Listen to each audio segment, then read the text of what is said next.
l'information circule très vite sur Internet et on a parié sur le fait que si on était payant, les gens iraient d'abord voir ce qui était gratuit avant d'aller chez nous, même si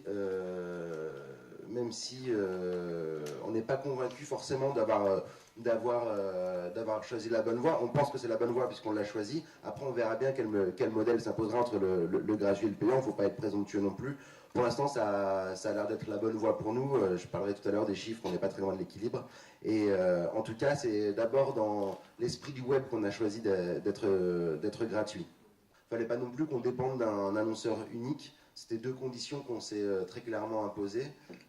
Pas dépendre d'un annonceur unique, c'est évident. Hein, parce qu'après, on crée des peurs légitimes de le froisser. Donc c'est à nous d'éviter que LVMH prenne 70% des pubs du magazine. De toute façon, il n'en a pas l'intention. Enfin, du site, il n'en a pas l'intention. Il le fait surtout dans le magazine. Et puis, on a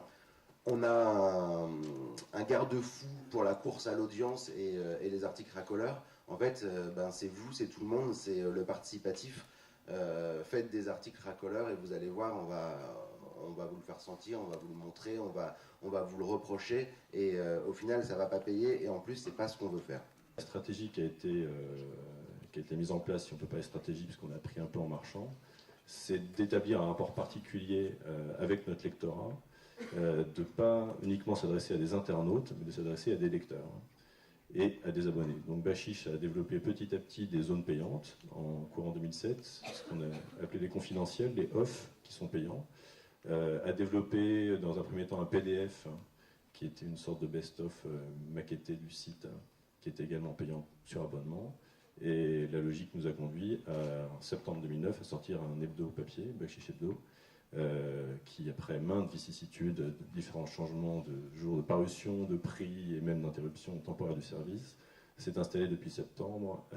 Bachiche, dépensant beaucoup d'argent pour son information, s'est dit tant qu'à faire, on va aussi faire de la vidéo, que ça coûte plus cher. Donc on a aussi un site de vidéo qui s'appelle bachiche.tv.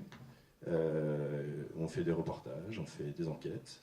Et voilà, et c'est une sorte de quête d'un rapport au lectorat un peu particulier, parce que, encore une fois, comme on est un peu des outsiders dans ce domaine, toute information produite par Bachiche, qui nous coûte beaucoup de sous, fait aussi le miel de nombreux sites. Ça, c'est curieux parce que peut-être Bachiche pâtit de son côté satirique, où on a l'impression qu'on est une bande de gros rigolos. En réalité, cette information-là vous coûte vraiment cher à produire. Et voilà, donc on n'a pas trouvé le modèle, on le cherche. La stratégie, elle est plutôt sur le moyen terme d'établir effectivement une marque comme d'autres.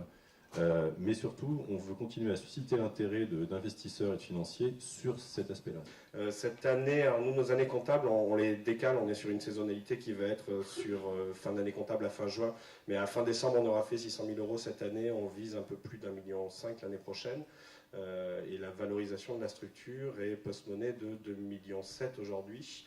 En termes d'audience, on a passé le cap des 250 000 visiteurs uniques quand on a eu le prix d'excellence générale en journalisme de l'ONA il y a 1 mois et demi.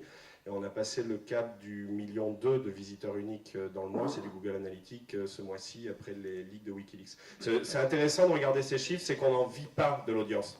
Qu'on ait un visiteur de plus ou de moins, ça n'a aucune incidence sur notre économie. On essaie de faire un beau média, un média de qualité, et quand la courbe de l'audience elle monte, c'est une récompense. Mais c'est intéressant d'arriver à se positionner. Au moment de la sortie des leaks irakiens, c'est vous qui aviez identifié cette information et qui l'aviez tweeté. On avait fait un peu plus de 2 fois l'audience du Monde.fr ce jour-là. Il y a des journaux papier qui perdent de l'argent depuis des années et qui sont finalement encore là. Et la question est, est-ce qu'on parle d'un modèle économique pur web, ou effectivement pour l'instant ce modèle économique 100% sur le web n'a pas forcément été complètement trouvé. Il y a effectivement des choses genre arrêt sur image ou sur Tante Nicolas avec OVNI, mais voilà, qui peut poser d'autres problèmes. Et voilà, il y a des innovations.